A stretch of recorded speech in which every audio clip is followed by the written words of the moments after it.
ಮಗನೇ ಕಲಾದರ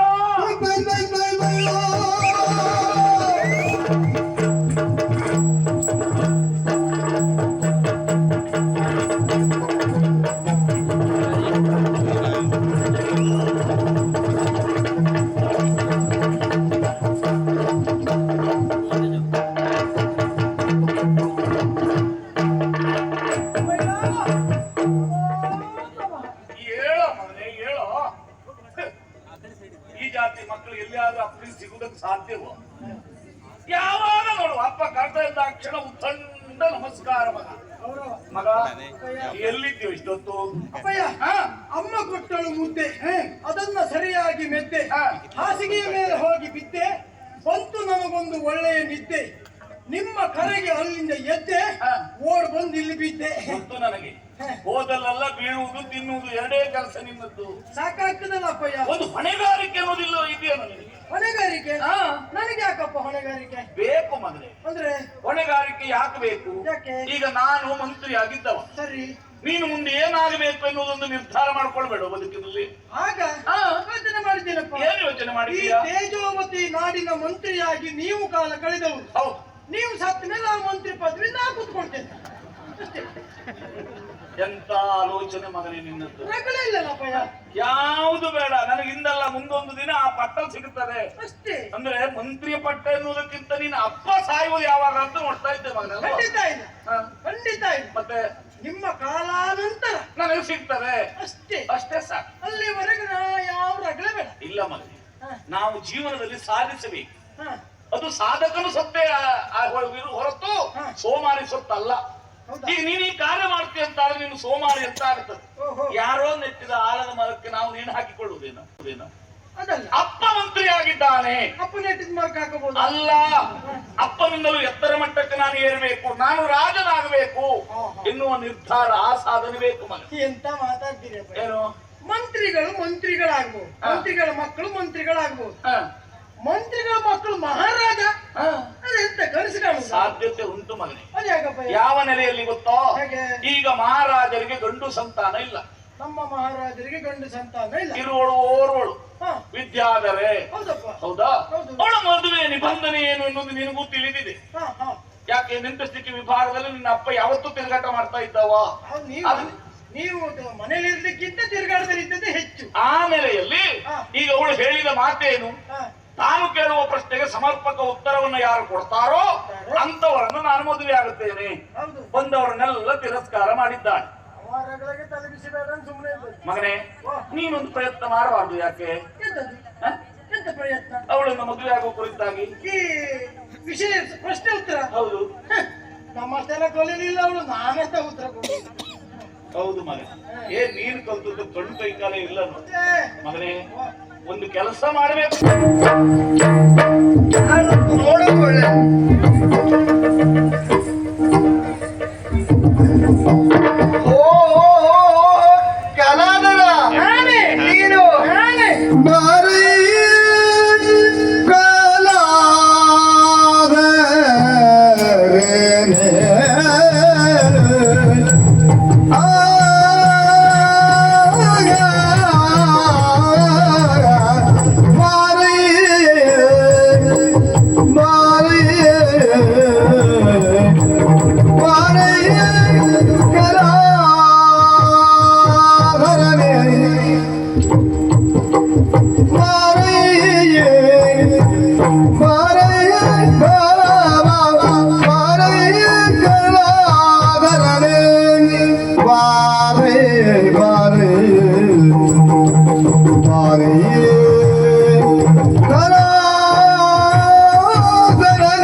Bye.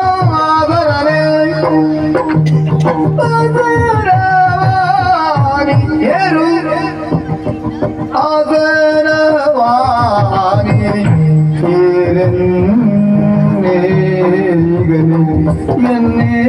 ಗನಿ ಕಲಾಕರನೆ ಬಾರಿ ಕಲಾಕರನೆ ಎನ್ನೇ ಈಗನೆ ಎನ್ನೇ ಈಗನೆ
ಕಾರಣವ ಬೇಡಿಗ ಸಾರಿ ಬಂದಿಗ ಸಾರಿ ಬಂದಿಗ ಸಾರಿ ಬಂದಿಯ ಕಾರಣವ ಬೇಡಿಗ ಸಾರಿ ಬಂದಿಗ ಬಂದಿಗ ನಡೆ ಬಂದ ಸಾರಿ ಬಂದಿಗ ಸಾರಿ ಬಂದಿಗ ಕಾರಣವ ಬೇಡಿಗ ಈ ರೀತಿಯ ಬರೂಪ ಸ್ವಾರಿಸಿದ ಈ ರೀತಿ ಅಪರೂಪ ಈ ರೀತಿ ಅಪರೂಪ ಸ್ವಾರಿಸಿದ ಸಾರಿ ಬಂದಿಗ ಕಾರಣವ ಬೇಡಿಗ ಈ ರೀತಿ ಅಪರೂಪ ನೀ ಅಪರೂಪ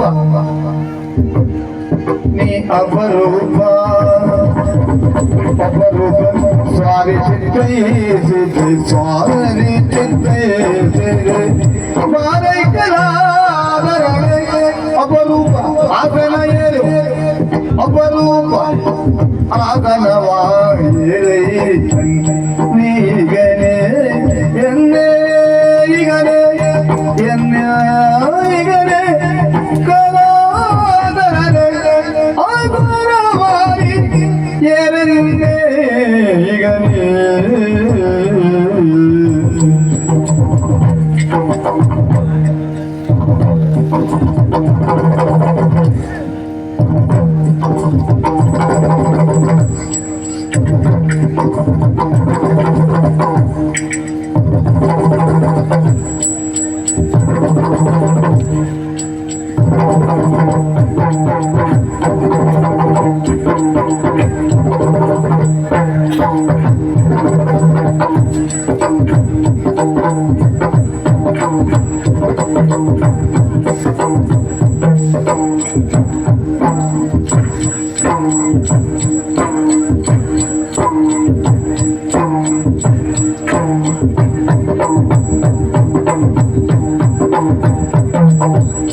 ಈ ರೀತಿ ಅಪರೂಪ ಸ್ವಾರಿಸಿದೆ ಈ ರೀತಿ ಅಪರೂಪ ಸ್ವಾರಿಸಿದೆ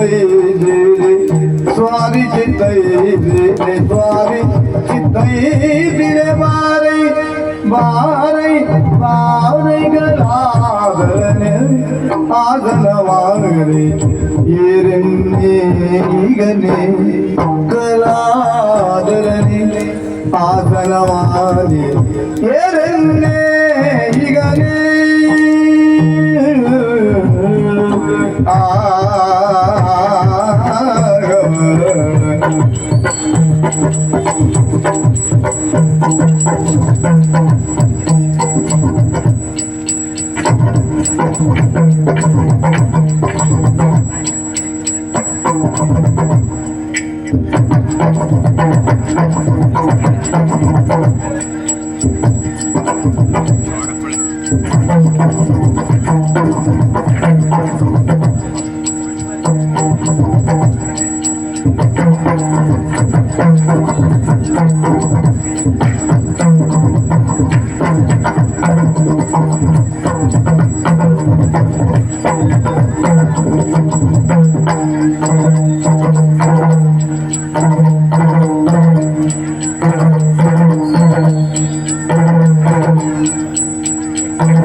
ಆಶ್ಚರ್ಯ ಆಯ್ತು ನಿಮಗೆ. ಯಾಕೆ? ಒಮ್ಮೆಲೆ ಯಾರು ಯಾರು ಅಂತ ಹೊರಗೆ ಬಂದು ನೋಡಿದ್ರೆ ಅಬ್ಬ ನೀನು ನಿನ್ನ ನೆನೆಸಿಕೊಂಡದ್ದು ನಿರೀಕ್ಷೆ ಮಾಡಿದ್ದು ಇಲ್ಲ. ಕಲಾದರ ಬಂದವನು ಕಲಾದರ ಬರ್ತಾನೆ. ಆದ್ರೆ ಒಂದು ನಾವೆಲ್ಲ ಹಾಗೆ ಬಹಳ ನಿರೀಕ್ಷೆ ಇದ್ದಲ್ಲಿ ಕೆಲವೊಮ್ಮೆ ಹೋಗುದೇ ಇಲ್ಲ. ಏನು ನಿರೀಕ್ಷೆ ಇಲ್ವೋ ಪಕ್ಕನ ಕಾಣಿಸ್ಕೊಂಡು ಬಿಡ್ತೇವೆ. ಕೆಲವೊಮ್ಮೆ ಕೆಲವು ದಿವಸ ಹೋಗುದಿಲ್ಲ. ಹೇಳಲಿಕ್ಕೆ ನಾವು ಕೆಲವೊಮ್ಮೆ ಅನ್ಕೊಳ್ಳೋದು ಕೆಲವು ದಿವಸ ಆದ್ರೆ ಹಾಗೆ ಹೋಗಿ ಅಲ್ವಾ? ದೇವರೇ ನಿನ್ನ ಹೊರಗೆ ನಿಲ್ಲಿಸಿ ಮಾತಾಡ್ತಾ ಇದ್ದೇನೆ.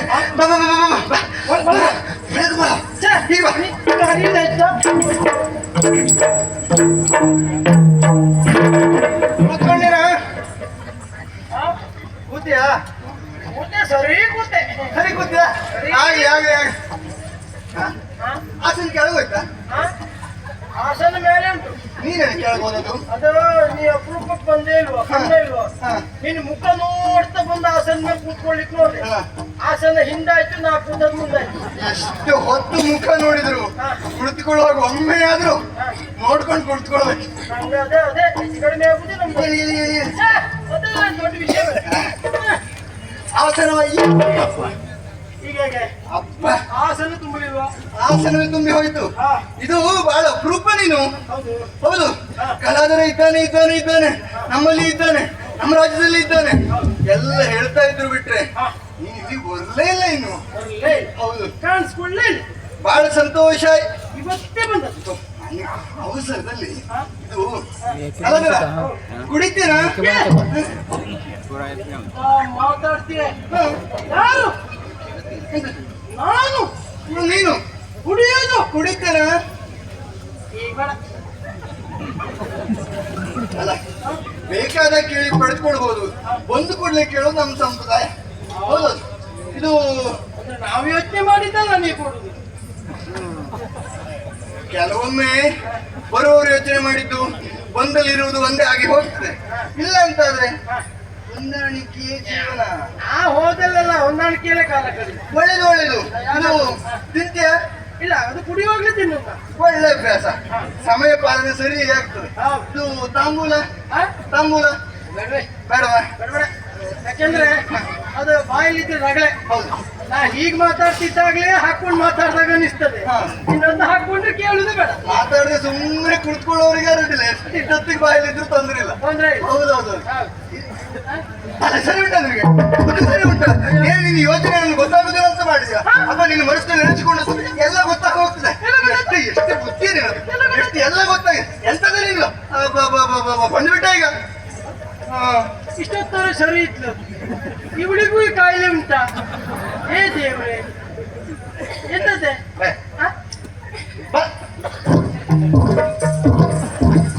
ಊರೇ ನಿಂತ್ಕೊಳ್ತೆ ನೋಡು, ಏನು ನಿನ್ನ ಬುದ್ಧಿ ನನಗೆ ಗೊತ್ತಾಗುವುದಿಲ್ಲ ಅಂತ ಮಾಡಿದ್ಯಾ?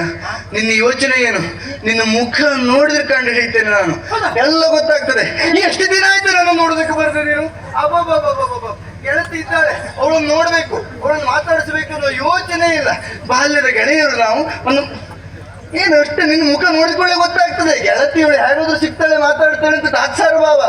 ಅದಕ್ಕೆ ಹೇಳಿದ್ದು ದುರ್ಬುದ್ಧಿ ನಿನಗೆ ಅಂತ. ನಿನಗೆಂತದ್ದು ಎದೆ ಹಿಡ್ಕೊಳ್ಳೋಂಗದ್ದು? ಎದೆ ಹಿಡ್ಕೊಟ್ಟದ್ದು ಒಳ್ಳೆ ಉಂಟಲ್ಲ ಅಂತ ಸಮಾಧಾನ ಪಟ್ಟೆ.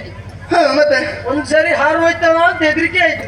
ಸುಮ್ಮನಿರ, ನಾನು ಇಷ್ಟು ಜೋರಾದ್ರೆ ಹಾರು ಹೋಗ್ತದ ಅದನ್ನು. ಎಂತ ಮನೆ ಕೋಳಿ ಮರಿ ಕಲ್ಲಾಗ ಸಲಿಗೆ ಸಲಿಗೆ ನಾನು ನೀನು ಬಾಲ್ಯದಿಂದಲೂ ಗೆಳೆಯರು. ಹಾಗಾಗಿ ಎನ್ನೇ ಹೀಗೆ ನೀನು ಎಷ್ಟು ಆಪ್ತರು ನಾವು. ಸಲಿಗೆಯಿಂದ ಒಂದೆರಡು ಮಾತು ಹೇಳಿದ್ದೌದು. ನನಗೆ ಆಶ್ಚರ್ಯ ಯಾವ್ದು ಗೊತ್ತಾ? ಏನು? ನಿನ್ನ ಅಪ್ಪನಾದ್ರೆ ಮಂತ್ರಿ, ಅವರಿಗೆ ಅದ್ರ ಕೆಲಸ ಕಾರ್ಯ ಇರ್ತದೆ. ನಿನಗೆಂತದ್ದು ಅಷ್ಟು ತಲೆ ಹೋಗುವ ಕಾರ್ಯ? ಈ ಕಡೆ ತಲೆ ಹಾಕ್ಲಿಲ್ಲ. ನಿಂಗ್ ವಿಷಯ ಗೊತ್ತಿಲ್ಲ ಏನು? ಈಗ ಮಂತ್ರಿಗಳ ಕೆಲಸ ಕಡಿಮೆ, ಏನಿದ್ರು ವ್ಯವಹಾರ ಮಂತ್ರಿಗಳ ಮಕ್ಕಳದೇ ಹೆಚ್ಚೀಗ. ಹೌದಾ? ಸುಧಾರಿಸ್ಲಿಕ್ಕೆ ಮಂತ್ರಿಗಳು ಬರುದಷ್ಟೇ ಈಗ. ವ್ಯವಹಾರ ಸುಧಾರಿಸ್ಲಿಕ್ಕೆ, ಮಕ್ಕಳನ್ನು ಸುಧಾರಿಸ್ಲಿಕ್ಕೆ ಮಂತ್ರಿಗಳು. ಅಲ್ಲಲ್ಲ, ಮಕ್ಕಳು ಮಾಡಿದಂತ ಕಾರ್ಯ ವೈಖರಿ ನೋಡ್ಲಿಕ್ಕೆ ಆಮೇಲೆ ಅಪಾಯ ಶ್ಲಾಘಿಸುವುದಕ್ಕೆ. ಹೌದೌದು. ಇದು ಅದೆಲ್ಲ ಬಿಡು. ಮಂತ್ರಿಗಳ ಮಗನಾಗಿ ನೀವು ಅಷ್ಟು ಕಾರ್ಯ ಇರ್ತದೆ ಅಂತ ಆದ್ರೆ ನಾನು ಯೋಚನೆ ಮಾಡುವುದು, ನೀವು ನಿಮ್ಮಂತವರೆಲ್ಲ ಕಾರ್ಯ ಕಾರಣ ಇಲ್ಲದೆ ಮತ್ತೊಂದು ಕಡೆ ಹೋಗುವುದಿಲ್ಲ. ಹೌದಾ? ಅಪರೂಪದ ಸವಾರಿ ನಿನ್ನದು. ನೋಡು, ಈ ನೀನು ಒಬ್ಬನೇ ಬಂದ್ರೆ ನಿನ್ನದು ಆಗಮನ ಅಂತ ಆಗ್ತದೆ.